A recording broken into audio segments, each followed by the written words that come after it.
I think we've created this almost neutered, castrated world for men right now where we're so starved for anything meaningful, anything powerful, anything that gets us up out of bed in the morning. And so to me, it's just like, it's such a beautifully selfish thing to be in a men's group. Like, do you not understand how much clearer your relationship is going to be? We haven't even talked about that, which is what's so beautiful about men's work to me. There's a level that you reach where it's not personal. It's just, are you willing to take responsibility for your life? Or are you willing to continue blaming other people for what's happened to you? And I think a lot of men are defaulting to the women in their lives, both to their detriment and to the women's, to let them tell us who we are. And that's not sexy for anyone. How can you not be in a men's group? Because you're just setting yourself at a disadvantage, competitively, emotionally, psychologically, physiologically even, because guess what? When you're around other people that are prioritizing themselves in the way that men do in men's circles, there's a lot of guys that are in shape in my men's circle. Being around guys who are in shape is contagious. Hello and welcome to another episode of The Call to Courage. It's great to have you here, and I really appreciate you stopping by to check out this episode, and excited to share the conversation today that I'm having with a brother whose name is Mikaal Bates. And when I met Mikaal a couple months ago in Costa Rica, from the moment I connected with him, there was this like kinship between us. And although we didn't spend a lot of time together, I knew that our paths were going to cross at some point. And I've been following his journey on social media and through the work he's been putting out and the message he's been sharing with the world through his podcast called Remasculation. And I'm really excited to bring this conversation to you today. Mikaal is a men's coach, a men's work facilitator. He is a psychedelic integration guide. He does couples work.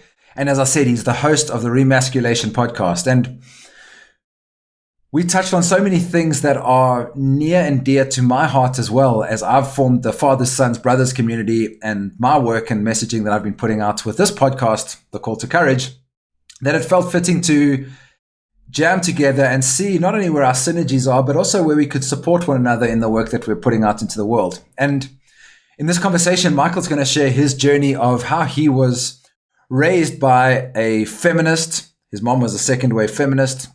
His father was a hippie and a yoga instructor, and just how some of his upbringing has shaped his experience in his life, I mean, obviously, but how he's danced with many similar themes that I have. We spoke specifically about the energy of the people pleaser and how that has shaped him hiding out and not showing up in his authenticity and sharing his message with the world. And that's definitely been a theme for me as well, as I've got to know my inner people pleaser. And we talk about this idea that when you don't share something that's alive with you, not only is it not being authentic, you're out of your authenticity, but in many ways it's actually lying because you're not showing your most truest and most authentic version of yourself to the world. And sometimes that can feel really difficult, especially for the people pleaser, the part of me that wants to make sure that everybody else in the world is okay. It's kept me from sharing things that have been potentially I perceive to be triggering with other people, not having authentic conversations about my past, my addictions, some of the things that I'm working on integrating in my life. And at the same time, this is the Call to Courage podcast. This is why I created this platform. And so to connect with Mikaal and hear him share his story about how he has battled with the same things has been amazing to share that conversation. It also touches on one of the themes that we spoke about, which is the power of having a group of men that can support you. And much of what we see in the world in the moment has taken that very tribal element that we've always had as men in the last 2 generations, has taken it away from us. And a lot of men are feeling isolated and they don't have the space where they can share what's on their heart, to share what's authentically alive and to be witnessed in a safe space by other men, as well as what comes from being in a men's circle and witnessing other men sharing many of the same problems that other men are all dancing with. And what happens in that space is you get the opportunity to not only be witnessed in your messiness, which is part of the human experience, but also to hear other people sharing the same stuff that you might be dancing with is a really, really powerful medicine that, for me, showing up weekly for my men's circle and holding the king circle that I do at Fathers, Sons, Brothers, which is an open circle for any men that want to create and be connected in a space that connects you to other men, is akin to some part of personal hygiene. Like, my meditation practice now is basically like the cleaning of my mind every morning and every evening. That supports me to show up fully in my day. That brings me the centeredness around what it is that I'm thinking about. And in the evening, my meditation practice prepares me for sleep. And every week, my men's circle is my personal hygiene for me to be able to get rid of some of the stuff that I carry by just going through life as a function of being a man, and some of the challenges that come from reading the news and not knowing quite what to do in my relationship sometimes, and just dancing with some of the challenges that are inherent with being a human being in this time in the planet. My men's circle is a place just to take a breath and to share what's on my heart and to be witnessed by other men. And Mikaal has been instrumental in holding a very similar point for that in his community and the work that he's doing. So I'm excited to share this conversation with you. Mikaal also touches on the role that relationships have played for him on his personal development path. And we unpack some of the magic and challenges that come from navigating life and relationships, and just how strong a relationship is to bring up some of your own stuff. And we share some tools and tips that you can use when those things come up inside your partnerships. If you are in a place where the idea of a men's circle or men's work is completely new to you, please know that you are completely welcome in our monthly men's circle called the King Circle. It's a gathering of men that create the space that I'm talking about to be able to witness one another and share what's on your heart as a way to cultivate more courage. The original definition of courage means from the heart, and you can cultivate more courage in your life by speaking from the heart, which is the frame of the circle that we host every single month called the King Circle. So if that's something that you'd be interested in joining, you're more than welcome. I will leave a link in the show notes of this podcast for you to join. And anybody is welcome inside the King Circle. Details will be inside the show notes for this, and it will be an honor to have you inside our circle. I also want to share something that I created recently called the Soulmate Safari. And this is a half an hour masterclass that will give you 3 powerful tools that you can use to support you, whether you're looking to call in a relationship into your life, a transformational partnership, or if you're in a partnership that feels like it needs some help and some support and some tools. The Soulmate Safari has got the goods. I have this analogy that a relationship is like climbing a mountain. It's a huge challenge, it's hugely rewarding, and it can be a disaster if you're unprepared. The Soulmate Safari gives you everything you need to help support you through your relationship, whether you're wanting to call in partnership or you're already in a partnership. I will leave a link to the Soulmate Safari in the show notes for this podcast. And without further ado, let's jump into this conversation with Mikaal Bates. Hello and welcome to another episode of the Call to Courage podcast, where we have courageous conversations from the heart. And jazzed to be hanging out today with dear brother Mikaal Bates. Welcome to the show, brother. Good to have you with us. Thank you, my friend. Good to be here, Gareth.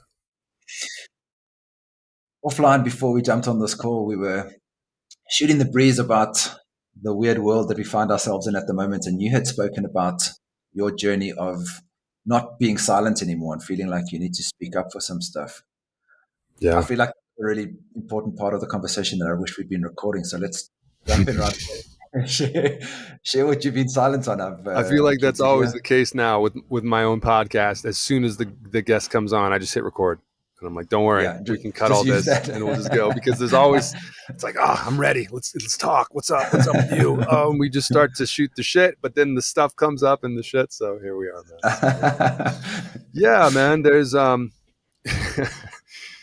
spent most of my life as a people pleaser. I say that both disparagingly and encouragingly, in the sense that I like it when people are happy.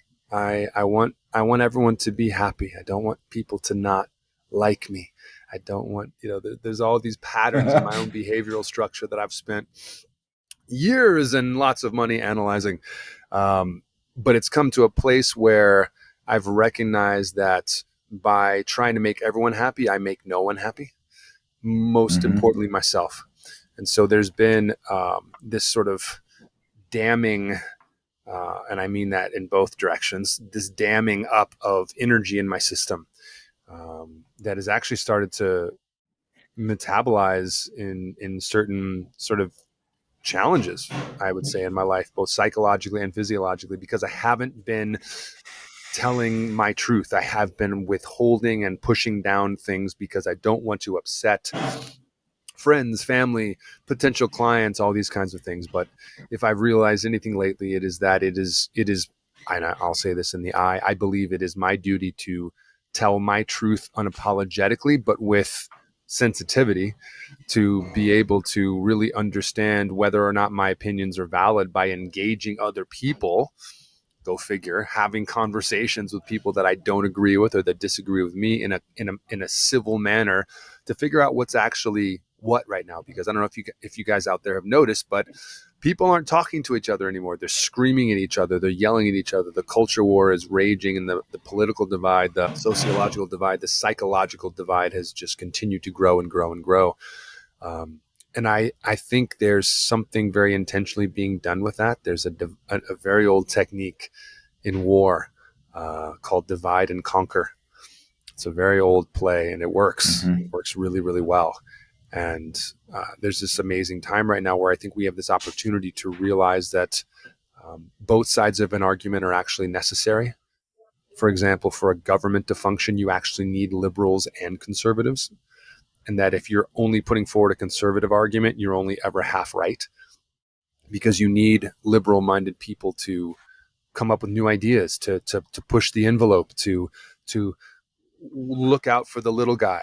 But you also need people to run things and to be bottom line driven. And so a functioning government, a functioning democracy, or in our case here in the States, a constitutional republic, requires, go figure, liberals and conservatives working together to produce that through line of balance so that things can actually be done. So for me specifically, that means talking a bit more aggressively but lovingly about men and men's work, and the work that I do as a coach, and the patterns and programs that I see playing out right now at this very interesting time, at this sort of apex of postmodernism, the apex of feminism, the apex of all of these different moments and movements that are coalescing right now in this really powerful way and producing a lot of energy, a lot of energy.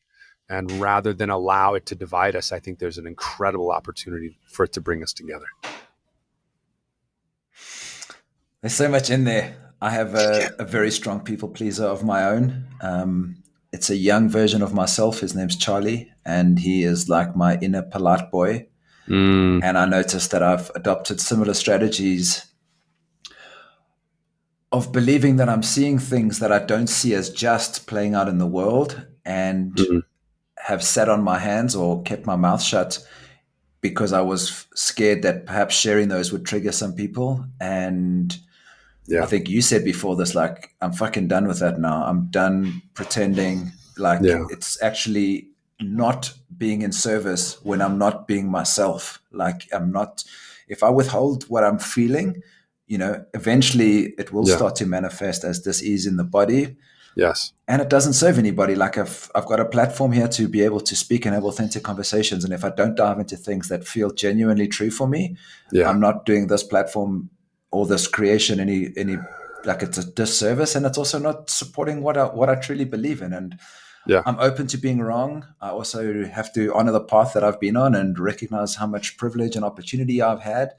And I yeah, also don't want that to be the thing that prevents me from showing up and showing up fully. And that's yeah, right. I've really enjoyed watching your journey and listening to Mm, you unpack some of these challenges we have specifically as men in the work that you do as a coach with men.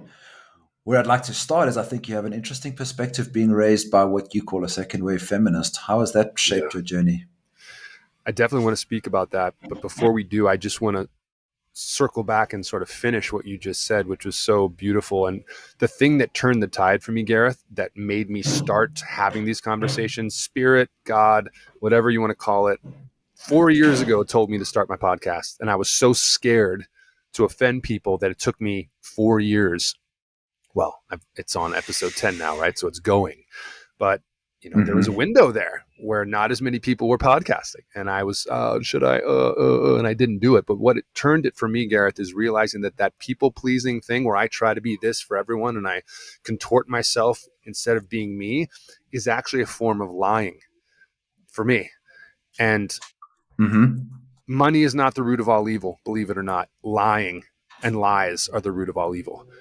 And in the Christian Mm-hmm. context, the devil is known as the prince of lies for a reason. And for me, the devil is a euphemism for the parts of me, the dark shadow parts of me that are afraid of showing up. So it was like this holy shit, this realization that me trying to be nice was actually contorting myself into a pile of lies because I wouldn't say what I actually thought in the moment because I didn't want to offend someone. I didn't want to hurt someone's feelings. And as a result of that, culturally, on the cultural level, I think that's why we're in the position we're in right now. So we're having to make up for that. And that definitely brings me back to my second wave feminist mom, who I love very much. And um, her and I are engaged in this conversation in a really beautiful way. But one of the themes that I've been working on unpacking are the unintended consequences of feminism, because so many of the men that I work with um, have swallowed hook, line, and sinker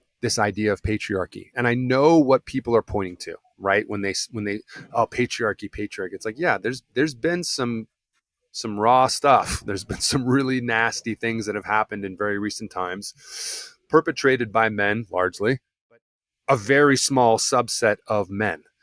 And patriarchy Right. theory is the idea that men as a class have oppressed women as a class. So what I see are an entire class of men, particularly young men, who have internalized this and truly believe themselves to be in some way the villain, the bad guy, the one who needs to sit down and shut up because the future is female.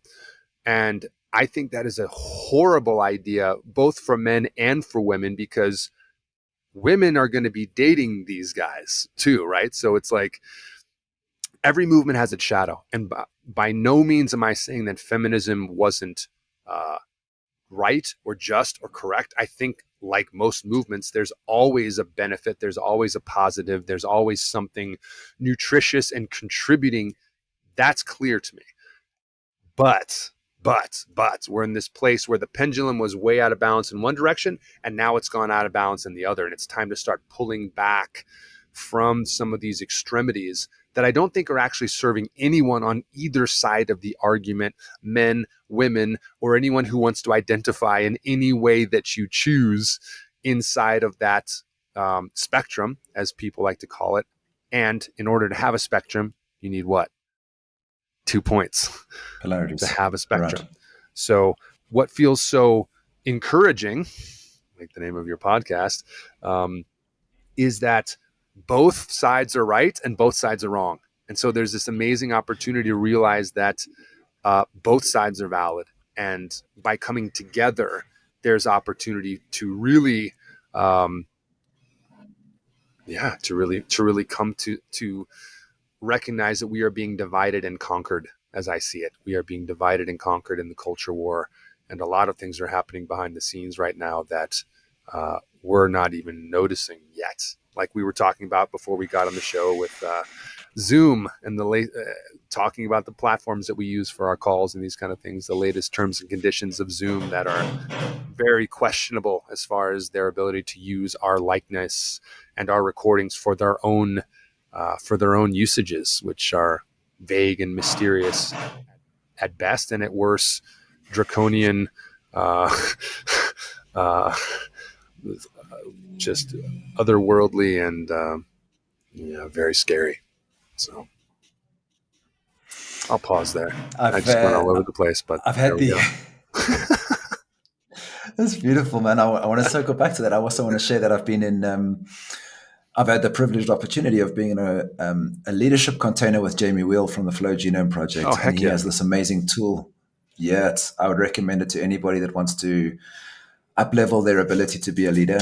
I really Jamie's love doing his work, but incredible one of work, the man. yeah, he's incredible. He shared this tool called the polarities map, and that's recognizing that the simple problems of our world that are defined as either black or white have already been solved, and we're living in a world at the moment that exists in the polarities. And there is, like you said, there's no right and there's no wrong about these two potential polarities, and the polarities exist in all of our lives. And it could look like parenting. You could have the role of the strict, structured father on the one hand, and the empathetic mother on the other hand. And we need both of those polarities to be able to navigate and have a solid, well integrated child as a Absolutely. result. And this Absolutely. map really points to some of the upsides and downsides of these two polarities. He's got this polarity map where you say, what does too much fathering look like?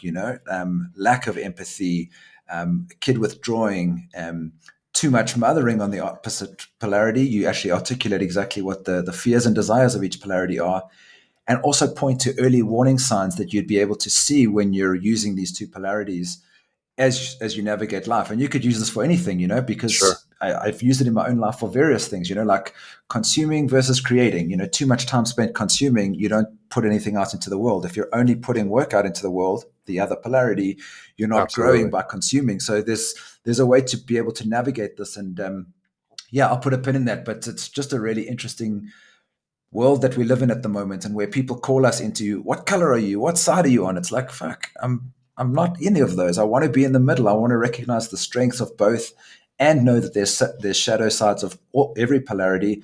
And how do we walk this middle path? I mean, it's Buddhism in some ways, the middle way. So Yeah, the yeah, pairs of that's opposites that point us to the center and need to be understood. mm-hmm, And so the binary is actually very necessary. And mm-hmm, one could argue that the ultimate spiritual path is a non-binary path, or a supra-binary path, where you've black, white, this, that, this, that, transcended polarity. transcended polarity, right? So both sides are valid, but yeah, you need those aspects. And the medicinal prescription that I use, the frame that I use in my coaching work, the frame that I use in my men's work is, guys come into my field, and I use the binary, go figure, because there's always generally an imbalance in one direction or another. And in the language that I like to use, the guy either has not enough heart or too much heart, too much sword or not enough sword. And so there's this, Mm-hmm, in one of my mentors' parlances, David Data, he speaks about it in three stages. That the stage one man is sort of the typical, it's all sword, right? It's strength. It's external representations of value versus internal representations of value in stage two. Stage two is the sensitive new age guy. The prioritization is on sensitivity, vulnerability, mm-hmm, eye gazing, those kinds of things. Stage one is about hitting the gym and being strong, providing, protecting, producing, all these things. Guess what? Both are really valuable. Both are really important. And if you only have one, you're just imbalanced. And that can be a mm-hmm. superpower if you're a stockbroker or a bodybuilder, right? Or if you're a meditation teacher, or this or that. There's positives and negatives, as you started out saying, right, to both aspects. But for me, it's about learning to recognize in everyone that there's something in you that is out of balance, just like there is in me, just like there is in the Dalai Lama, probably a little less than you and I, but Right. there's something there to be looked at, and there's a tool to understand your life from there. And suddenly, when you get that, when you grok that binary, the way your life has organized itself becomes very obvious and very clear. There's something incredibly frustrating about that, but also an opportunity for responsibility in a bigger way. Does that make sense? Yeah. Yeah, yeah, for sure. I love how you articulated that, and I would love you to perhaps give a high level of how you think we found ourselves in this potential bind that we find ourselves in at the moment. In your first episode of your podcast, you talk through the phases of what's happened to us as a society that has got us to a place where men feel like we're the problem somehow. And you could just give that high level description, because I thought it was quite an interesting way just to see how this has potentially unfolded in our society, and it's a good map to start with there. Yeah. Let me answer that question in a single sentence, right? Um, I think there's a lot of different things that have contributed.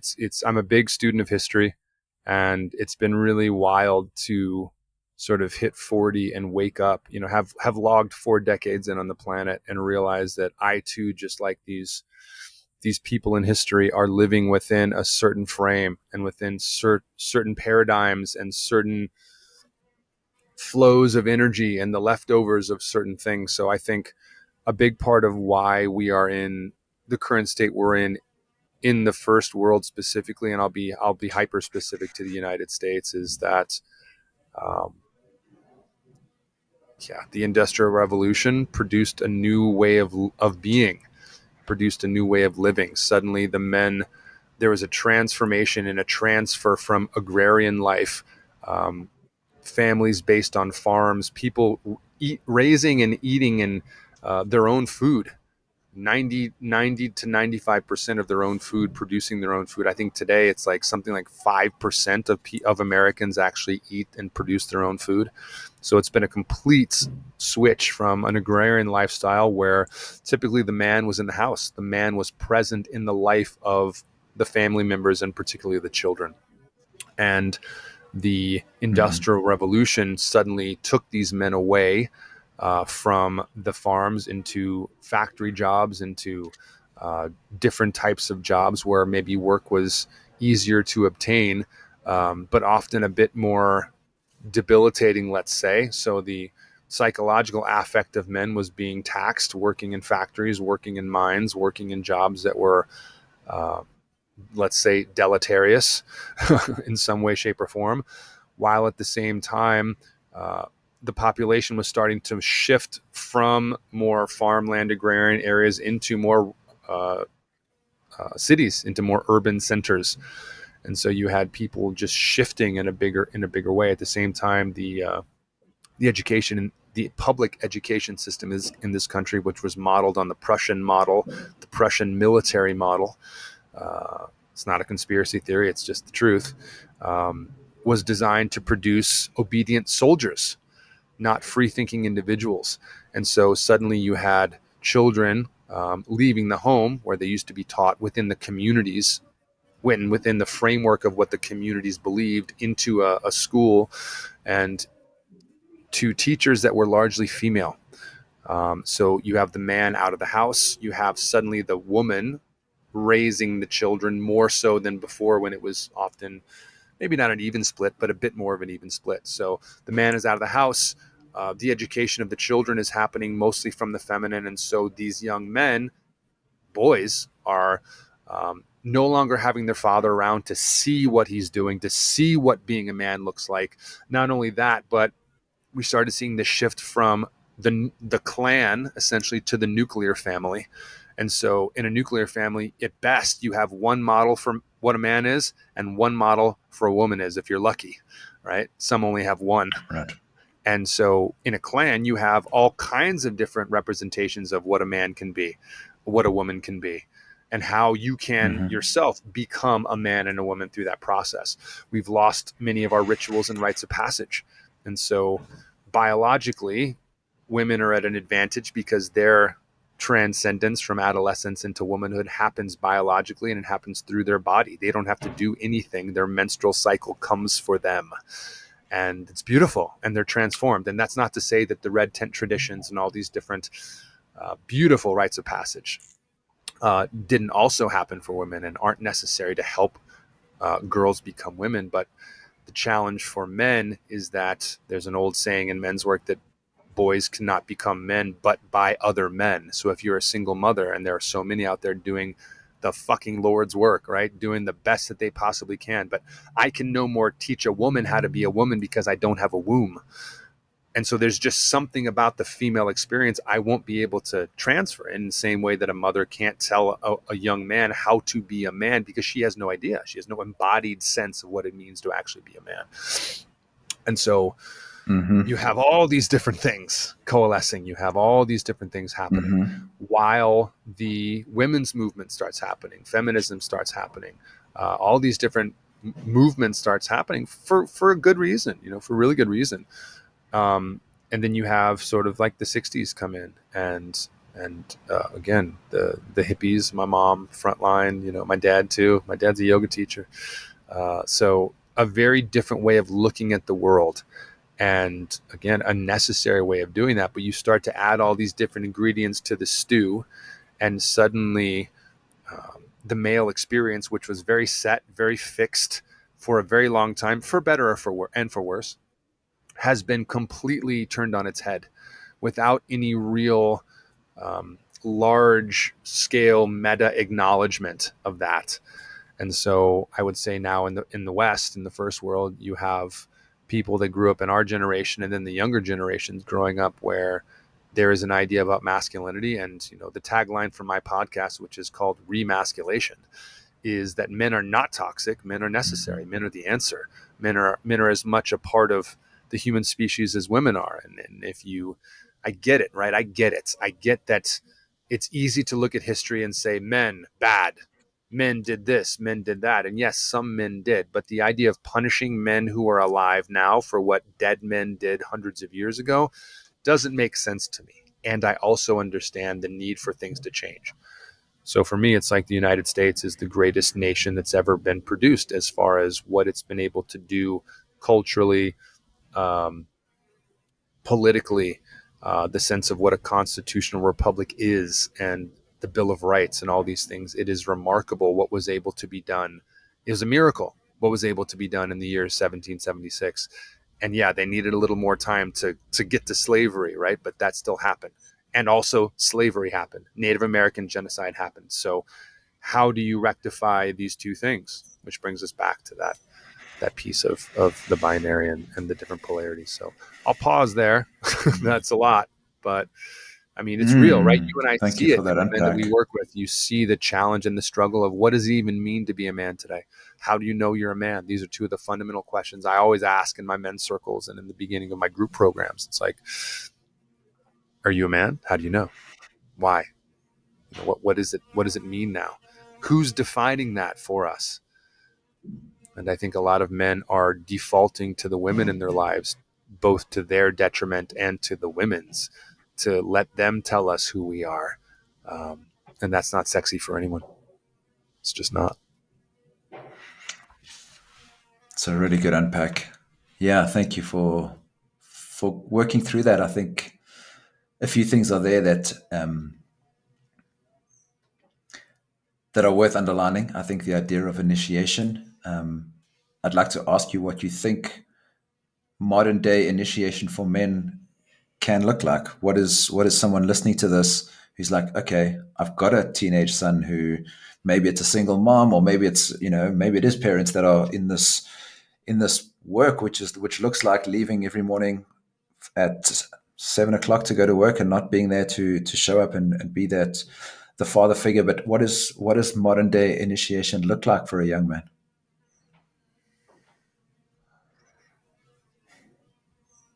Unfortunately, it often looks like joining a gang, and it looks like uh, being overrun by the enemies of video games, pornography, and marijuana.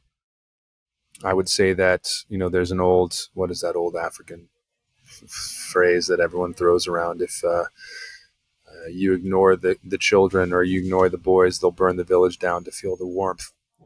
Um, I think the one thing, maybe the largest hidden contributor to the shadows of why things are the way things are in our culture right now, is that we have forgotten how not just important, but absolutely critical it is for boys to experience some type of adolescent rite of passage, some type of initiation into manhood, because it just happens. It's very natural. Like, it's very natural for men to join a gang. And I think it was Jordan Peterson who said that a parent's job is to make sure they join the right gang.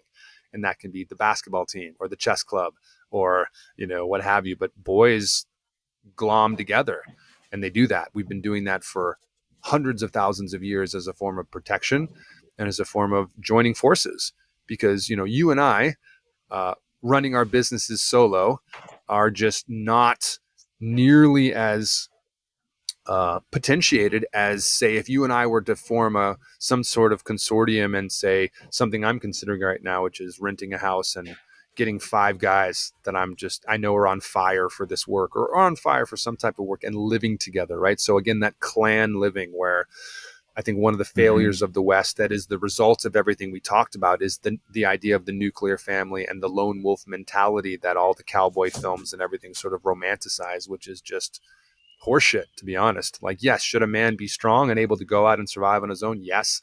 But if you're constantly living in a state of that, it's just not conducive to success. It's just not conducive to your success or anyone else's success. We thrive in community. Humans are communal beings. That's why the worst punishment you can give a human being is what? Solitary confinement. We need each other. We need other people. And I think men need other people. So to answer your question, a woman or a man or someone who has an adolescent child, it's there. It's less rare than it was. There are a couple great organizations that are starting to emerge. A friend of mine and I are in talks about trying to start one as well, because he has a teenage son that is looking for this. But the thing that's challenging about this is that the universal theme of all adolescent rites of passage, and Joseph Campbell and a number of different people, Mircea Eliade is another who did extensive work in this, of studying cross-culturally different societies from Oceania to Europe to Africa to Asia to the Americas. And there is a universality to those adolescent male rites of passage, and it is challenge, it is pain, it is struggle. And what's ultimately behind it is learning to be able, as a young man, to find comfort in a state of discomfort, to recognize that life is pain, is suffering, is hard, is a competition, is a challenge. It's also love and light and beautiful things and all the things, right? And that's more of the mother energy you were talking about earlier, the unconditional love of someone that loves you no matter what. Whether you're fat or skinny, successful or not, mom's going to love you, right? But the medicine of dad, the conditional love of men is, hey, you got a C on your report card. What's up? I love you, and you're better than that. What happened? Demanding more, asking more, and recognizing that the world is going to want more from you. Your woman, your kids are going to need more from you. And that I think we've created this almost neutered, castrated world for men right now, where we're so starved for anything meaningful, anything powerful, anything that gets us up out of bed in the morning, because we've been fed, again, porn and marijuana and drugs and all these, stupid drugs, not medicines, but silly drugs like alcohol and video games and distractions that are the empty shell. Because what is a video game, right? It's the rite of passage that you should be out there living in your life. And most people's lives are so boring and safe. We've made life so safe that we've neutered that, and we're really taking it out of young boys, and young boys are really suffering, as we see in the absolute spike in autism and ADHD in young boys specifically, women too, girls too, but it's really hitting men. And it's because men are not designed to be sat in a chair, told what to do, and have their spirits broken for 12 years. They're just not. And so it's a big thing, right? It's a big question. So there are organizations out there. Type in adolescent rite of passage, look it up, go online, do some research. There are some really good organizations, and they're going to need help, because if my mission on this planet, as you know, Gareth, is to be an accelerator of the evolution of men and masculine consciousness across this planet in our lifetime. And so that means taking care of these young men, because we have a society of boys in adult male bodies. Like, we have a lot of grown men who are psychologically still boys. And whose fault is it, right? Whose fault is it? The women blame the men, the men blame the women. It's very convenient right now. Everyone's blaming the men right now, including the men. But it's like, whose fault is it? Where did we lose that thread? Where did that happen? Yeah. It's my mission too, and this is the reason I'm doing this work, and the reason that I hold a men's circle, and the reason that I'm part of a men's circle. I know it is. I thank you for it, man.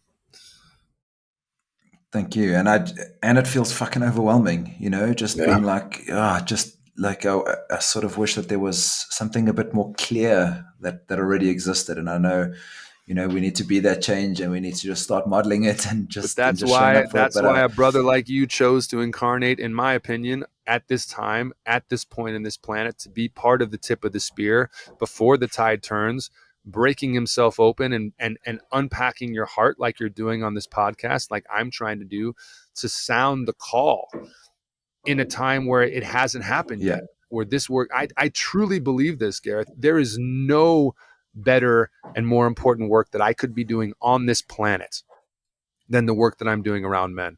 I want to help women, help men. I want to help children, help men. I want to help dolphins and the right. environment, factory farming, Help, help man. men, help men. And there Right. is no more valuable commodity on this planet, I believe this with every piece of my heart, than a conscious man, than a man who has integrated both sides of that polarity that you've talked about, who's able to bring a fucking heart and a Mm-hmm. sword when he needs it, who's able to, um, Mm-hmm. as a very infamous man famously said, to take a life and hold a baby in the same day. That was Andrew Tate who said that. Um, and I Mm-hmm. think there's a lot that people, again, I'm going to get shit for saying this. There's a lot of things that people should listen to around Andrew Tate. There's a lot to throw out too, but that's the thing, right? Like, to be able to listen to the people we disagree with and actually listen and piece out what's important, because it's getting to the point where we need everybody in this fight. We need people that are able to get beyond themselves, get beyond the fights, like you mentioned, of race and sex and gender and ideology and all these different things that are just distractions to keep us slaves, to keep us slaves to an agenda that is Mm-hmm. unfolding behind the scenes right now in a lot of different facets. It's scary, but this is the Mm-hmm. time, man. So I'm glad to have you in the fight with me, brother. I really am. Thank you, bro. Yeah, I appreciate that, and it confirms the choices that I've made to walk this path. And my monthly men's circle, the King Circle, for me is a space to be able to support men in that way. And I also feel the edginess of it being fresh and new. And I often reflect that in some ways, the more I do it, the more it starts to feel like an act of personal hygiene. My men's Oh circle every yeah, single week that I drop into is really it's my because it chance to just is. go and move some of this energy. And yeah, like a few years ago, people would say it was weird to meditate. Now, it's become more mainstream, and I'm Everyone's excited about meditating. the days when it's like everybody is part of a fucking men's circle, because of what you said. We want to sit in these spaces where we can be witnessed, where we're expected to come as ourselves. In fact, the only rule of a men's circle is there's no story. It's just genuinely what's alive, and you bring your authentic self to that circle. And every time I go into one of those, I feel the resistance going in. I'm like, ugh, do I want to Yeah. do this? And every time I leave, I'm like, thank God I went. And there's just so much magic in it. And so, Yeah. yeah, I'm looking forward to spreading this message of, like, when someone says they don't speak authentically or haven't connected with a circle of men, it's like, dude, you haven't brushed your teeth this morning. That's gross.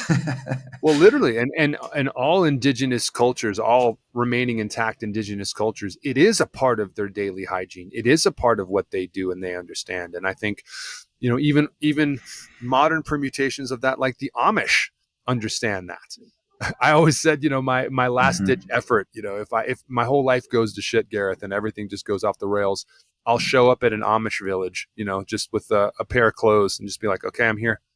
Put me to work. Put me to work. Yep. Because there's something about Yeah. that is so absolutely critical and that is missing. And my goal is within the decade that you can go to any mini mall in America, and there will be, right next to the Domino's Pizza and the yoga studio, there'll be red circle, which is what I call my men's circles. There'll be a red circle or whatever it is. I don't care if it's my brand or Aubrey Marcus's brand or whoever's brand. There is a technology, Right. as you know, contained within this work. And when you put men together in a circle and you set that container correctly, you empower them to hold confidentiality, you empower them to hold the truth rather than the story. Like you said, I love the way you put that. You teach them to speak from the I, you teach them how to listen. We already know how to do it. All you have to do is make the call, set the ground rules, and set the circle, and the freaking magic happens every single time. It is like electricity. That's why I call it a technology. A light switch, if the circuit on the electrical circuit is intact and you flip the switch, it turns on every time. Men's work is exactly Yep. like that. I've never been in a men's circle, and I've been doing this for a long time, as I know you have. I've never been in a circle where I don't go. I'm a little apprehensive. I kind of don't want to be there because I know I'm going to have to tell the truth. And then fucking magic happens. Mm-hmm. And someone in that room had Mm-hmm. something that I needed to hear. And I had something to say in that room that someone needed to hear. And we never would have known it. But it's just this circuitous magic that happens every single time. Every single time. Thank you for holding these circles, man. It's critical work. It's the most important work on this planet right now. I truly believe that with every fiber of my being. Mm. There's something about the first few times that blew my mind, and like you said, it still blows my mind as well, which is often being witnessed is the medicine. Like I go into the circle and I own something that I've never actually spoken out loud before, and it's received in a space by men who don't judge me. That just lands, and I sit down, or afterwards I'm like, fuck, I feel so much lighter having just shared that. That's medicine. Yeah. And then to have somebody come up to me and say, bro, what you shared fucking touched me, is like, whoa. Not only does it help me, but it's also landing with somebody else. And it's Yeah. like, there tends to be these themes that just in hearing somebody else share, it's lighter because of the fact that you know that you're not dancing with something on your own. That's And right. this is the thing. We have many similar That's right. problems and similar challenges. And it's like sometimes, even if I don't get to share, but someone's like, oh, I'm battling with sex addiction. It's like, oh, I'm not the only one who battled with that, or a Yeah. dance with cannabis or porn or whatever that thing is. When Yep. someone shares it and you hear it, there's this like it's almost lighter just because you're not alone in that space, eh? And it's that bringing people together that I think is the Yes. technology that you're talking about. Eh? Well, it is. And that common thread of that I hear in every circle, oh my God, I thought it was just me. Gareth is going through that too, Mm-hmm. but he seems like he's got his life together and he has a podcast and he's got this amazing woman, and all these things. And it's like, no, it's all of us. And again, that's where, because we're so siloed, because we're so in the lone wolf mentality, men's work to me is it's literally, if you're not in a men's group at this point, you're just, it's going to become kind of what psychedelics and Burning Man has become in the tech world. It's going to be one of those things that, like, how can you not be in a men's group, because you're just setting yourself at a disadvantage competitively, emotionally, psychologically, physiologically, even, because guess what, when you're around other people that are prioritizing themselves in the way that men do in men's circles, there's a lot of guys that are in shape in my men's circle, and being around guys who are in shape is contagious and it's confronting. And there's Mm-hmm. something about, for me, that I feel safer when I'm around men, and I don't even have to know them, that are in bodies that I can tell they've put time and energy into prioritizing.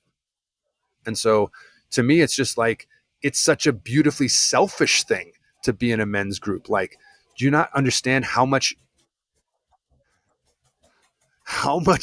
clearer your relationship is going to be? We haven't even talked about that. Like, how many men turn their women into their therapists and their moms? Hi, I do. I have my whole fucking Mm-hmm. life. Mm-hmm. I've ruined, I don't even want to admit how many relationships, because I did that to my partner, because I grew up with my mom and sourcing so much masculine from my mom, and I didn't realize the utility and the absolute necessity of having a band of brothers around me. All of time and all of history, we would have had that. We all had that. Our grandparents had that.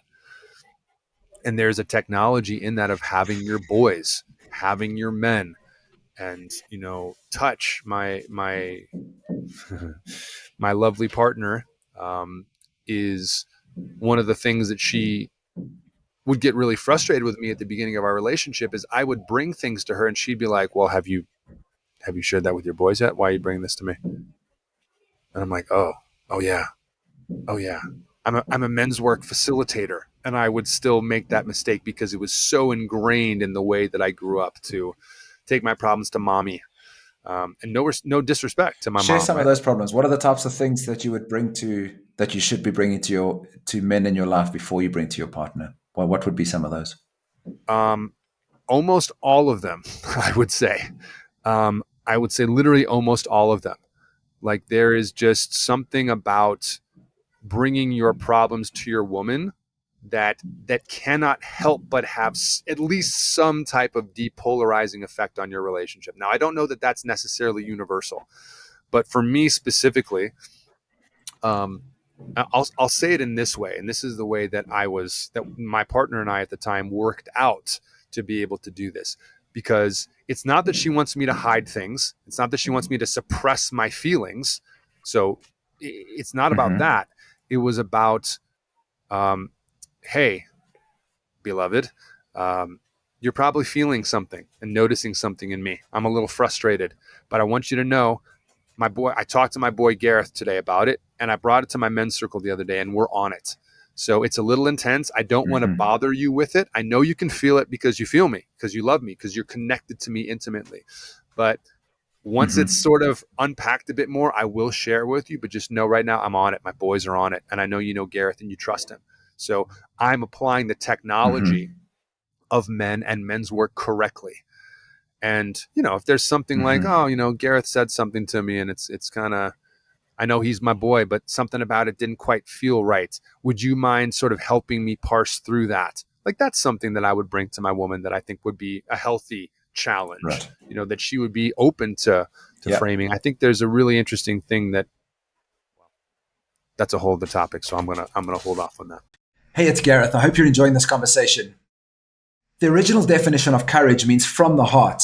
And I believe that we can have more courage in our lives by speaking from the heart.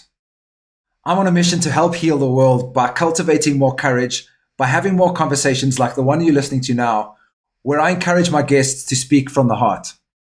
If that's a mission that you want to get behind and are prepared to support me on, it would really help us if you would share this podcast with somebody that you think would benefit from listening to this conversation, or sharing it onto social media and encouraging your network of people to engage with our guest and the message that we're cultivating here at this podcast. It will also support us if you subscribe to the podcast or write a review wherever you listen to podcasts. And in exchange for your support, you have my word that I will continue to seek out the most exciting, courageous, and inspiring people on the planet to keep cultivating more courage and having more conversations like the one you're listening to now. Thanks for stopping by. And now back to the show. I want to just underline one last piece, which was Sure. when I look at the technology and the benefit that comes from being in my men's circle, which you've spent some time unpacking, and I love. Yeah. It's the same for me as not meditating. It's like when I realize just how much of my life is impacted by my thoughts and my mind and my stories, if I don't spend time cleaning that part and checking, it just does it. It just puts me behind in some ways. Like it's almost impossible to catch myself falling into a story about scarcity, falling into a story about, my relationship not being what it's supposed to be. Like all of those things are cultivated in my mind, and my meditation practice is my chance to be able to catch myself and shift that. And so, to get to this place, I'm so excited to have it be more well received, that you Yeah. really get to this place of showing up in your authentic self where you don't hide any part of yourself is so fucking liberating. And again, it sets you up to be a more full and expansive version of you in your work, in your relationships, in your family, for yourself. And just such a beautiful way that you articulated that. Like it just puts you behind if you don't do it, if you don't prioritize it.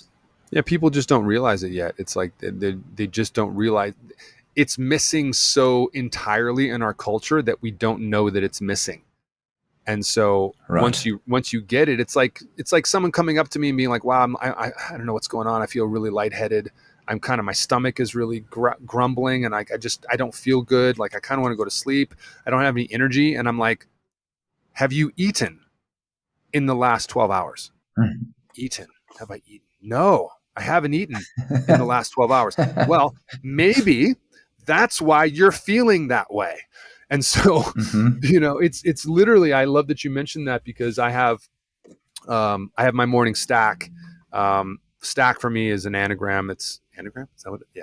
Well, shit. I think that's what that is. It stands for What is that called? start today It's not. actively Yeah. creating your Acronym. kingdom.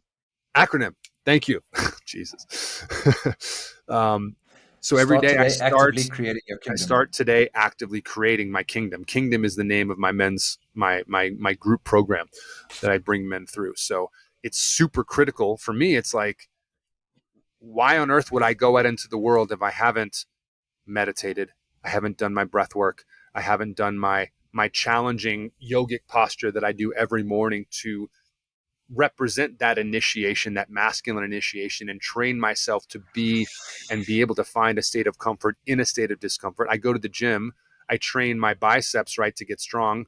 So why wouldn't I, as a man, knowing that life is going to challenge me, I'm going to total my car like I did 3 weeks ago.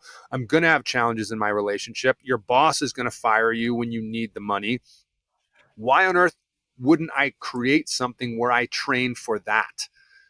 So part of my daily stack is a discomfort practice. I practice states of discomfort so that when the inevitable discomfort of life comes for me, I'm ready. I'm ready. I'm ready. And so for my advanced coaching clients, it's kind of a joke. Like I send it to them kind of tongue in cheek, but I'm very serious about it.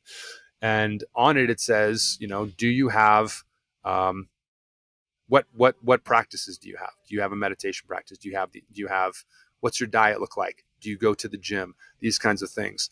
Are you depressed? Mm-hmm. If they say no to any of those things, it's like, well, go get a gym membership, and in 3 months, apply again. Because it's like, oh, I'm kind Right. of feeling depressed. I have some challenges in my life. It's like, well, do you have a movement practice? Do you have an embodiment practice? No, I don't. Why?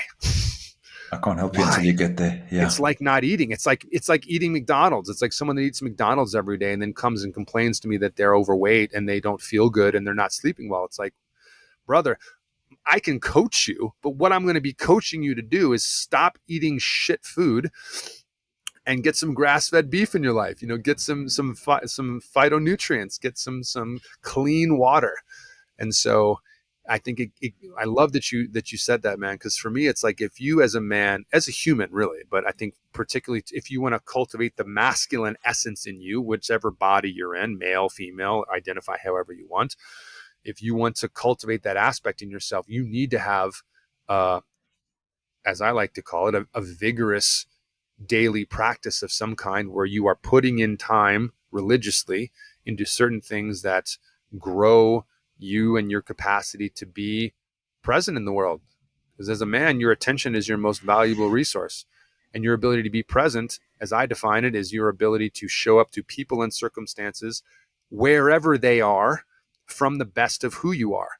And if you wake up and you flip on your Mm-hmm. fucking phone and you eat shit food and you're just zoning out and doom scrolling, and then you go to work at the job that you don't really like, and then you come back to your partner that is also kind of your mom, and you wonder Mm-hmm. why you're not having sex or why she's not attracted to you. And I have these guys come to me and it's like, oh, I'm depressed. It's like, well, yeah, of course you're depressed. Your life is depressing. You've created circumstances in your life that create that. And I don't say that. It's not personal, which is what's so beautiful about men's work to me. There's a level that you reach where it's not personal. It's just, are you willing to take responsibility for your life? Or are you willing to continue blaming other people for what's happened to you? And hey, man, I've worked with some people that have had some heinous circumstances. But there's so much here in men's work. There's so much here in coaching. There's so much opportunity to be able to, as Tony Robbins would say, change your state, change your life. And it's right here. It's like just taking a breath together for 3 seconds in silence. Thank you, brother. And suddenly the frame is different.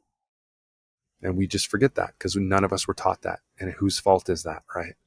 Do we need to worry about whose fault it is, or can we just get to work? So proud to be Thank in you, this bro. work with you, my Yeah. friend. When we first met, we were on the Yeah. balcony watching the sunset in Costa Rica. Oh, man. And there was that, I don't know, that seems to be just that like recognition when I meet somebody that I'm like, yeah, a dude. There's a fucking another brother. And I didn't even know your journey at that stage yet. But one of the things you said, which I've always anchored in as a practice in my life, and we were going to have this podcast then in person, but it didn't quite pan out that way. You said something about results being linked to identity. You you mentioned that as sort of a thread in your work, and I'd love to hear how you articulate that. Will you say a bit more about that in the sense of how you heard me say it, or a bit of the context specifically? We were sitting outside, and I asked you what you were busy with, and I said I had a podcast, and you said you had one that was about to. At that stage, it hadn't been launched yet, so it was in progress. And I said, "What's the theme of your work?" And I think you said something to the effect of like, "Our identity shapes our results or our reality," or something to that effect. And it's been a theme in my life, like recognizing just how who we think we are determines how we show up, which determines the results that we see in our life. And I would love to hear your take on it. Yeah. Yeah, it's I'll share it in this context. I'll share my favorite quote of all time. And it's my favorite quote because it was the most important one to me. When I was 20, it was my first bout of depression at age 20 in university. And I snapped out of it literally after I read this line. And the line is from a very famous book, The Prophet by Khalil Gibran. And the line is, "The deeper that sorrow carves into your being, the more joy you can contain." The deeper that sorrow carves into your being, the more joy you can contain. And so one of my mentors always says that the thing you didn't get becomes the thing you're meant to give. And for me, all the things I didn't get from my dad and my mom and my culture and my friends and my priests and my teachers, and we all have that, right? All those things have coagulated and come together to create the work that I'm doing in the world, because I was not initiated in the way that I needed. And my parents still did a bang ass job, right? I'm a very fortunate person in the way I was raised. I love my parents. They're incredible beings. But I'm doing this work for a reason. And so my journey has been recognizing how unbelievably good I am at thinking my way into problems, at thinking my way into challenges, at believing my life into the result of my life, which has been a life that is beneath what I would want for myself. And I use that in the past tense because my current life is very different. My first coach helped me get clear on my definition of heaven. And my definition of heaven was a merging of my life purpose with my income. And now here I am, living heaven every day. And I still struggle in moments with depression. I still struggle in moments with, who the fuck do I think I am to be doing this work? To be stepping in front of a group of men. I'm just a man like they are. Who the fuck do I think I am? And so that reluctant king will sneak in. And in those moments, usually while I'm sitting there pondering if I'm the one that should do it, the narcissist claims the throne. Or someone else will step forward while I'm wondering if it's me. And so I had to step forward. And again, that's not to say that I'm the bee's knees, right? I think I've got a thread that I'm very passionate about, obviously, and that an understanding of a technology that I see that works. But I'm in the process of hopefully getting to a stage in my life and my own development where, because I have created hell on earth for myself, now I can start to create heaven. And I've begun doing that. And I mean, by that, I mean states of mind, states of heaven and hell in this life, in this realm, in this place.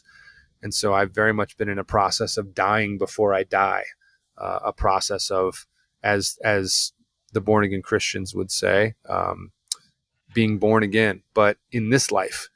And so I just got back from Burning Man, where I led a men's experience out there, a men's death initiation and ritual beheading, which was sort of secretly a suicide prevention experience, because so many men, right? So many men are killing themselves in our culture right now. And I think that's happening because we have lost the way showers. We've lost the sacred priests, the shamans, the medicine men that understand that at certain points in a man's life, in adolescence, in your early 20s, maybe at 30, definitely in the midlife crisis that I've been in the thick of for the last frickin' 7 years, that the felt sense of wanting to die is not wrong. It's actually correct. It's just a part of you is supposed to die, not you. Like there's a part of me right now that is going through a Right. death process. I've crashed my car. My relationship is transitioning. There's all kinds of different things happening in my life that is eating me alive. And I'm about to step into a Vipassana retreat in 6 days, and I'm scared shitless because, you should be. But I'm very glad that I've had the mentors and the coaching to recognize now. I didn't then, which is why I suffered for as long as I did with depression, because I didn't know how to get out of it. I do now. But a part of men is supposed to die.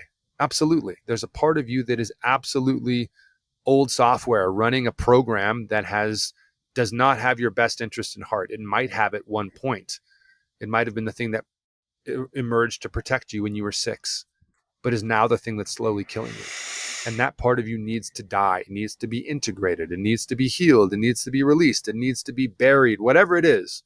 But there's some type of process. And this is circling back to the rituals, to the rites of passage that are a big part of the work that I do, and helping men create rituals for themselves, rites of passage for themselves, beyond just the adolescent rite of passage, where you can ritually decapitate and take the head of your brother so that he can make that long journey from his head down into his heart, so that he can start to live a life of courage, of heart-centeredness, as you have so beautifully described and named your podcast after. So, yeah. It's like there's this important reframe that I've been looking at in my life, which is the part of me that has perhaps shamed a version of myself that I would call Gareth, the player that had addiction spiraling, intimacy addiction, disconnected from myself. And as I grew out of that phase of my life, it was fucking painful. And then I look back on that stage of my life with a little bit of like resentment and shame of that version of myself.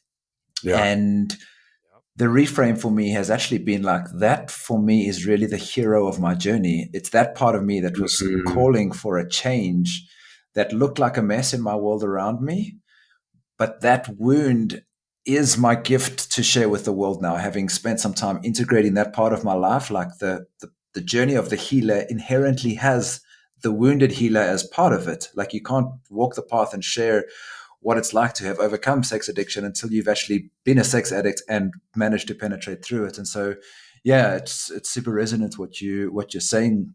And for anybody listening that feels like they're in a fucking dark place, your quotes, just say it again. The depth of the sorrow is your capacity to The hold deeper that joy. sorrow carves into your being, so the deeper you go on Yeah, one side of the binary, the more joy you can right. contain. So excavating one side of the binary actually allows you and prepares you to do the exact same thing in a slightly different way on the other side of that equation. So I think, as my meta analysis of humanity right now, I think we're at a very interesting place of learning how devilish we can be as a process of Mm-hmm. remembering and learning how to create our angelic natures.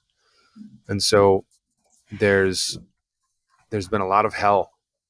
I mean, look at the 20th century, man. Look at and we've had absolute genocide on the left and the right in very recent time. Mm-hmm. Hundreds of millions of people that have died as a result of communism or left-leaning ideologies. We've had hundreds of millions of people die as a result of fascism and right-leaning ideologies. And we have already been through that. We do not need to do that again. And those that don't know history are doomed to Mm-hmm. repeat it. So we need to remember what we've been through and not go there again, because we're better than that. We're better than that. We've already done it. It's already happened. We are the sex addict who has healed themselves and come through the other side. You don't need to go through that again. You've done it. You know the answer. You know the medicine. So I truly believe right now that it is up to good men that are willing to tell the truth and then hold the line for what they believe and not be sucked into arguing or sucked into, not, there's nothing wrong with arguing, with a form of arguing that is, I am right, you are wrong, that is othering, right? And it's tough Mm-hmm. because human beings are tribal by nature. It's how we survived for as Right. long as we did. If suddenly, we're all down in our farming community and you look up on the hill and there's a bunch of blue face painted warriors standing there, that don't look like you're probably about to die. And so it's very normal to be afraid of people that don't look like you. But we live in a very different time right now, and our technology is being used to polarize us now in a way that's very frustrating for me, because we have this incredible technology that brings us together and is also being weaponized to separate us. And we know that. And so we need to continue having these kinds of conversations, educating ourselves, recognizing that there's a good, like feminism, right? Circling back to the beginning, there's a bright side and a dark side to everything, to me, to you, to all of us. No one is beyond that, and no one is beyond the pale. And if you feel like you don't want to be here anymore, welcome. Welcome to the team. There's a part of you that doesn't need to be here anymore. And if you can release and identify that part in you, your life will transform and you'll be so grateful to be here. But, if you die before you die, when you die, you will not die. It's a very old saying. It was in the drone show at Burning Man this year. It was hilarious. It's also an inscription from a monastery in Mount Athos. Anpathanis, primpathanis, dentapathanis, otanpathanis. If you die before you die, you won't die when you die. Yeah. Yeah. So it's important. It's important as men that we, in men's circle, confront these things. Bring it to our boys, because we need us here. All of us. Let's take a quick change of track. I'd love to hear your reflection. A lot of my work recently has been around relationship, and I'd love to hear how relationship has been a vehicle for your personal growth on your path. And a chance to share what's alive for you around that. Yeah, man. Yeah, relationships. Relationships are a mirror. There's no greater mirror than the feminine, I think, in a lot of ways. I think that the highest degree of embarrassment that I feel in my life is probably in the frame of relationships. I think romantic relationships, that is, relationships with the feminine. There's nowhere I lose myself more and play small more than with the feminine, specifically with my partner historically. And that's not to say that my relationships haven't been remarkable and special, because they have been. They are. The feminine is... It's why we're here. It's why we build buildings. It's why we do all the things that we do. I'm in just an interesting place of reflection and learning a lot of new things really, really fast. So as my beloved Touch would say, there's a lot in the oven right now. There's a lot that's still cooking. There's a lot that's processing and figuring itself out in new ways. But I will say that there's a really big part of me. It's why my podcast again is called Remasculation, right? There's a big part of me that learned to abdicate my power in the presence of the feminine, for better or for worse. And in my specific case, I would say largely for worse, in the sense that it's very easy for me to lose my sense of drive, centeredness, direction, clarity when my partner's around. So there's been a big challenge in that, and a big piece of me that I'm sort of waking up to the absence of, that somehow historically would sort of check out sometimes in relationship. I know I'm being a bit vague. Again, these things are still in the oven. But I'll pause there. It's definitely been a theme in my life that I have definitely allocated the most amount of life force and attention to, which is chasing, trying to please, look after, let go of, find the next one, in terms of my quest to connect with women. And it's more recently, just as I've perhaps matured a little bit, I've really got to this place of recognizing that some of my most important lessons have come from my romantic partners. Like, you don't get the opportunity to have a stronger mirror than the being that you choose to live with and do life with for a while, and then also include the intimacy, include all the magic that comes from a relationship, only to have it bring up all of your stuff. And I know a part of me that was in this place of like, this is too difficult. I'm just going to let this one go and I'll find the next one, without recognizing that the continual thread of what was happening in those connections was always me, like some sense that the next partner that I would find would somehow be easier. But in different ways, I would just see this similar themes coming up again. And Yeah. yeah, I think the transformational opportunity for me has been the commitment to make it work no matter what comes up, because what comes up tends to feel fucking painful. And Yeah. the easy part is falling in love and the new relationship energy of the first few months. The hard part is being there when everything feels like it's burning. And how do you both hold your Yes. presence and hold space and not rescue? And it's like, yeah, feels like juggling burning chainsaws some days as you just sit in the relationship containers that I've been in Well sometimes, and said. just wondered Well said. how to make it work, and yeah, and it's messy. And I think yeah, it's definitely been super powerful for me, and I'm so grateful, because I don't think, despite having spent a lot of time in retreats and on various different personal development I love hearing. journeys, Yeah. relationships have been one for me. No, that's it. I was just going to say that too. I love hearing you say that piece about. I mean, that's why marriage emerged, I think, and the brilliance of marriage in the sense of it is a binding contract, so you can't run, so you have to stay and figure it out. And I love hearing that Right. you and your amazing partner Arminta have that frame in the relationship where it's like we don't run, like we're in this no matter Mm-hmm. what. And I will say that I Mm-hmm. feel like I see a lot of, and this is, going back to the binary, right? I think a lot of our friends in the more liberal community, in the more the ISTA space and all these kind of things, it's very convenient to just run to another lover when lover A you have an issue with, or lover B you have an issue with. It's just, well, kind of, this is a little uncomfortable, so let me go find somewhere else, as though it's supposed to always be love and sunshine. And it's like, no, like Mm-hmm.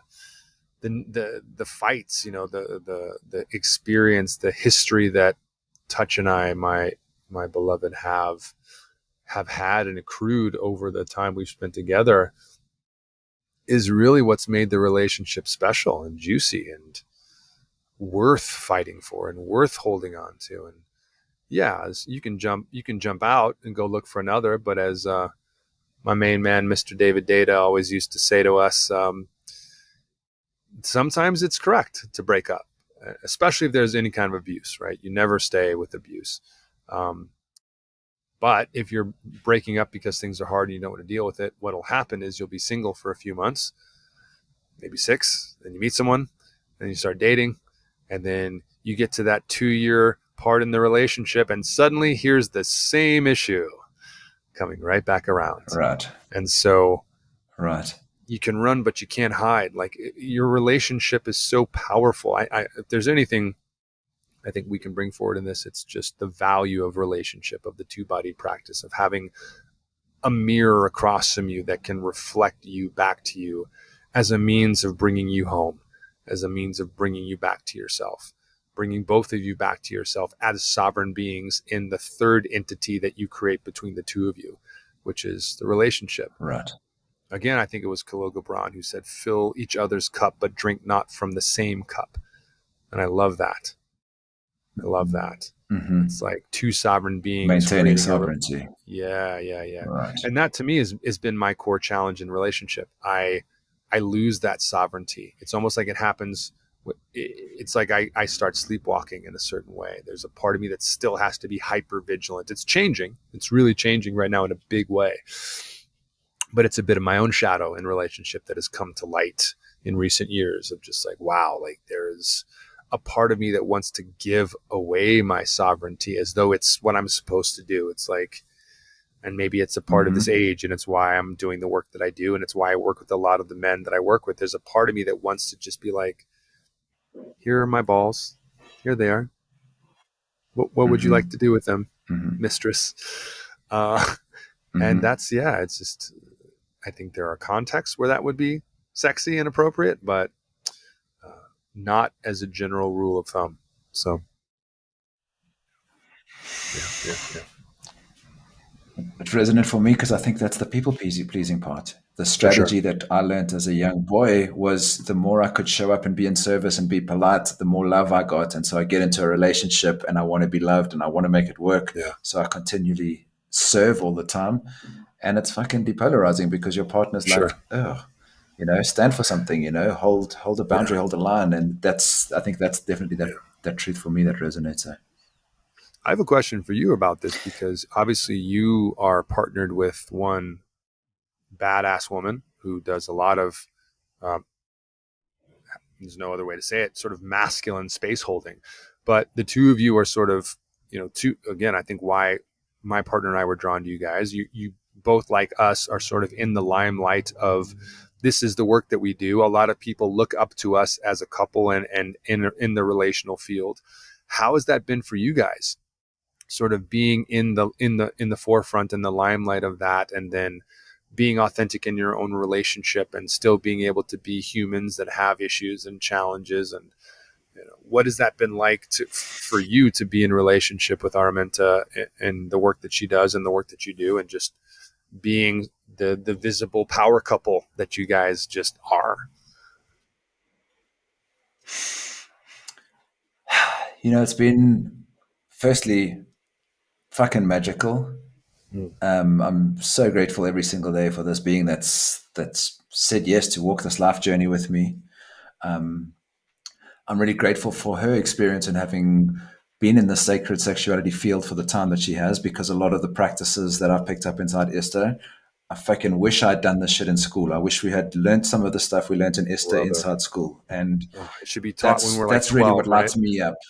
Yeah. Yeah, like, just the ability to be able to own your desires and to have a grown up conversation around intimacy. Like, there's more and more science proving that the value of our relationships determines the value of our life. And so, if you want to have a meaningful life, you need to have meaningful relationships. Yet we learn algebra and science and the shape of the earth and all these important things, but nowhere do we have this conversation of how to relate with one another. And so, I think what I've picked up from Esther has been many of those tools, and Yeah. having Minter being an Esther lead Myself as well. facilitator has meant I've really got to fucking date the master. And in many ways, it's shaped how we've related together.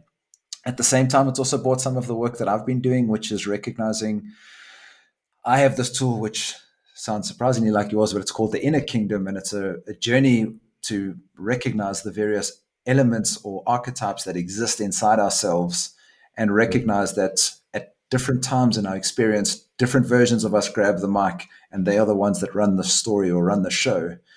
And these versions of ourselves have got superpowers, and sometimes they have shadows or they have wounds. And where Charlie, my inner polite boy, is sometimes showing up maybe in my relationship, is not serving at that moment, especially like in the bedroom where I'm continually like trying to caretake and be with Araminta, and she needs me to be in my dark masculine, a space I've never really managed to connect to that well, is my ability to be able to move into these spaces. And so the question about how do we navigate it is really for us both to recognize that there's not just Gareth and Araminta in a partnership, but really there's my inner kingdom of all my various weird, exciting, interesting, fucked up, wounded characters, and Minta with hers, and using this tool as a framework to just see who it is that's showing up in every single moment and speaking to that, because this tool makes it super easy to not have to say, listen, you've been an asshole today. I can say to her, listen, Alejandro's out, which is her warrior, and he can be a little immature at times. She doesn't have a strong masculine model in her life. So she has this strong warrior who Mm. comes out from time to time.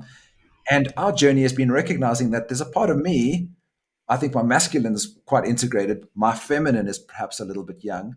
And I need to just make sure that I can hold a space to mentor Araminta's masculine. And she is helping me mature my feminine, who can be a little bit romantic and can sometimes fall off the perch when I get an offer from a younger or good looking woman. We've used this way to navigate our relationship that has really supported Yeah. us. And from time to time, there's various parts of us that come together. We're building a house at the moment. We've used that analogy of like our kings are like, we're doing this thing, we're making these decisions, we've got a strategy together.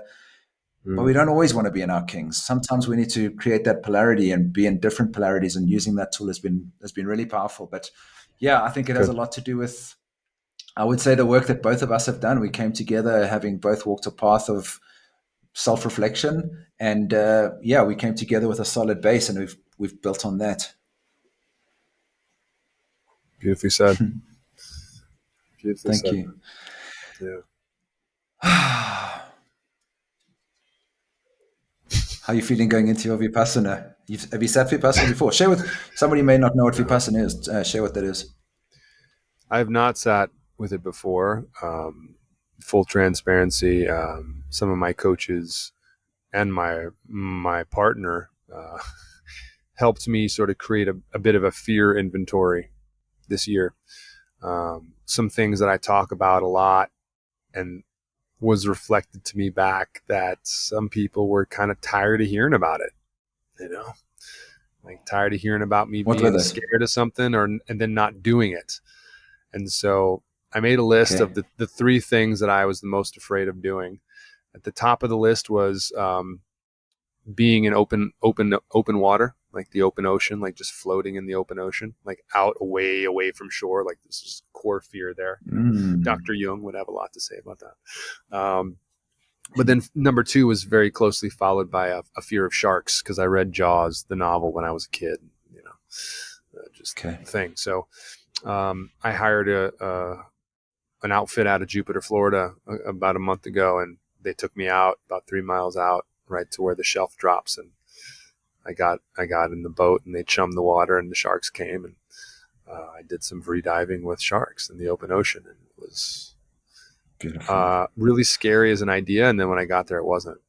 But number three Mm. on the list, to answer your question, was this Vipassana retreat that I've been talking about doing since about 2015, 2016.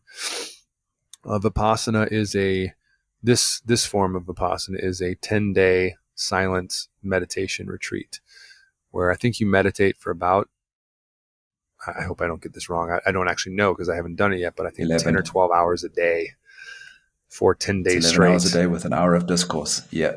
Thank you. Yeah. In silence with no eye contact. So, I'm both very nervous about it. And also I've had this weird fantasy all of my life of going to prison. And let me be clear that the fantasy isn't about doing something or something that I've done to go to prison. It's just that being locked in a room where I'm not able to distract myself, I'm not able to do any of the things that I might do out in the world instead of the thing I know I need to do, which is to get right with my inner self and with God. So in a way, I'm doing that thing, and I'm stepping into that in 6 days, and in Massachusetts. It's a beautiful time of year, autumn, to be up there. I'm very excited about it. I'm nervous, but I'm also, yeah, I'm ready. I'm ready. I've started my training.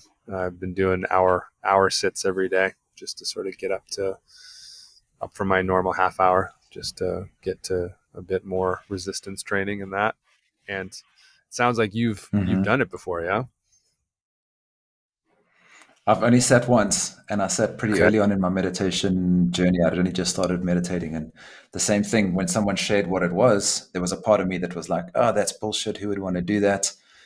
And I realized that pretty quickly that resistance was probably they had something underneath that. And so, yeah, Yeah, I yeah, would yeah. say I fucking muscled my way through it, um, because I didn't feel comfortable at most of the time. I went in there thinking, okay, this will be great. I'll use this as an opportunity to think of my next business idea and all these plans that I'm going to come up with. And basically, what happened was pretty much for, I would say, 8 out of the 10 days, I just went back and relived every sexual encounter that I'd ever had. I just went back and relived it in graphic detail. I would catch myself, bring myself back using their practice, and then start again. And I was like, what the fuck is going on here? And the recognition that I had on reflection somewhere near day 10 was some sense of like, as you start to track your stories, there's nothing else you can do. You can't distract yourself with anything else. Your ego is starting Yeah. to dissolve, and it's throwing everything that it can at you, and it uses the stuff that you've been running from the most. And it was both painful, frustrating, and super fucking liberating to be like, wow, this has been driving me for a very long time. Yeah. And Yeah. yeah, there was just this sense somewhere around day 10, which is like I got like this fucking body bliss where I just felt like I just dissolved into myself. There was some Mm, silence that was just something I had never experienced before. And yeah, and I was still glad to leave there, and I haven't yet been back. But I can feel it calling me again. I'm ready to do it, and I just there's much magic in there, and yeah, yeah. it's a beautiful journey. And yeah, you're going to check in with all these parts of yourself. You know, I also have a strong rebel that was just like, you don't have to be here, get the fuck out. You're a grown up. You don't have to come when they ring a bell. Like all of this stuff. There was all these things coming up, and then Yeah. recognizing that I had chosen to be there, and saw my way through it. Yeah. So yeah, kudos on saying yes to that, brother. Thanks, man. It's going to be very interesting. I think, as one of my meditation teachers put it, the measure of progress on your path of meditation is the quality of the distractions that arise. And so I'm at the Mm-hmm. point like today, like I'm 35 minutes in, and I'm working on doing a motionless sit. So no itching, no scratching, Yep. no fidgeting, no Yep. adjusting my seat or Yep. my back, just motionless for an hour. Yep. And those are the moments where my best fucking ideas come. Oh my God, the next program that I'm going to run. Oh, that thing. And I'm like, I'll catch myself. Like I'll start to move to reach for my journal or my phone to make the note. And it's like, ugh. And then the fear of, oh, I'm going to lose it. I'm going to lose it. You're going to lose it. You're not going to remember it when you're done. You got to write it down. You got to write it down. So yeah, I'm very excited to get in there. Meditation and I have a bit of a reckoning. It's like coming back to an old friend. I really abandoned meditation for a long time. I felt very betrayed by it. As I mentioned, I grew up, my dad was a yoga teacher, and uh, very strong in Yogananda's lineage in self-realization fellowship. He trained with Yogi Bhajan and Bikram, like the OGs in LA in like the 70s when he Wow. was there. And so, and my dad is not an accredited yoga teacher. He's never had an accreditation because he went through training before there was any accreditation system in this country at all. So he's just this old school G who does it, still teaches these cats at the University of Kentucky doing his thing.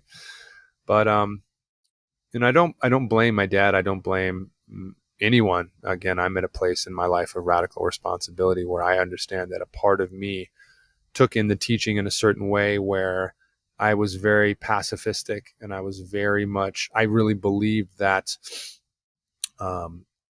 when I got angry, I should meditate. When I got upset, I should meditate. When someone fucked with me at school or in basketball practice, all is well, all is well, all is well, all is well. Bless them, Mm-hmm. bless them. May they be at peace. May they be peaceful. May they be peaceful. And so what I learned to do is Mm-hmm. to meditate instead of having a fucking boundary. And instead of standing up for myself, I would Uh-huh. meditate. And so again, no one's fault. But as I went through my own transformation, which has become my work, which was the recognition of I have all heart and no sword, and I'm a big, strong, masculine, 6'5", physically jacked guy who let every woman specifically, but also men, just walk all over me, just do whatever, people pleasing. What do you need me to do? It made me a great actor when I was Mm-hmm. in my earlier life. In that sense, I could chameleon into almost anything, but I could chameleon into almost anything, and I had no frame of my own. And so I had a very Wow. abrasive reckoning and confrontation with meditation of like, fuck you. And so there was a point in my late 30s where I abandoned meditation completely. I said, fuck you, I don't need you anymore. I'm going to make money. I'm going to work on my business. And I did. It was hard. And I built a business, and I started to work on the necessity of the sword aspect, and the part of me that felt very much like I can't make money in the world. I don't have any energy or attention because my third chakra was completely closed and blocked and pacified in a lot of ways, emasculated. But the thing that's interesting about emasculation, I've discovered in having a podcast called Remasculation, is that for a man, the only one that can emasculate you is you. People can do things, say things to you, but how you respond to whatever is said or done is the thing that results in emasculation or something else. So I'm very, long story less long. Like it's a theme for me. I'm very happy to be coming back to meditation now in a big way, and reclaiming a lost friend in a way. It feels like an old childhood friend that we had a major falling out, and now there's something, waiting for me on the other side of this. So looking forward to it. Brother, I hope you have a beautiful reuniting with an ancient and powerful practice. I know it's going to be fucking epic for you. And Thank you. yeah, that feels like a good place to put a pin in this one. And yeah, thank you for not only for being born and for the being that you are, but for how you're standing in your power and sharing authentically. I feel us on the same mission and a Most similar definitely. mission rather. And I'm really grateful that you are creating the work that you're doing, that you're serving men in the way that you are. And yeah, at the basis of that is the journey of personal development that you've taken on yourself. And just want to say thank you for that, brother. Right back at you, Gareth. Right back at you. Pleasure to be in the work with you, man. And thank you for your time and for having me on your show. It's been an absolute blast. Love it. Where can people get hold of you to catch your podcast and connect with you if they want to journey more deeply with you, brother? Yeah. So my podcast is called Remasculation. It's on Spotify and Apple Podcasts. My website is where you can find my work. It's www.mikaalbates.com, but my hippie mom spelled my name a little uniquely, which I love. It just means usually gets mispronounced once or twice on the front end. But that is, so that's www.mikaal, Mikaal, Mikaal, Bates, B as in boy, ATES, .com. So yeah, mikaalbates.com. Thank you, brother. We'll also put all your links directly in the show notes as well as in the Beautiful. description of this in the YouTube version. And yeah, much love. Sending you And to and your you. beloved all the love and good vibes at the moment, my bro. Yes, please give Araminta a big hug for me. Till next time, bro. Ciao. Till next time.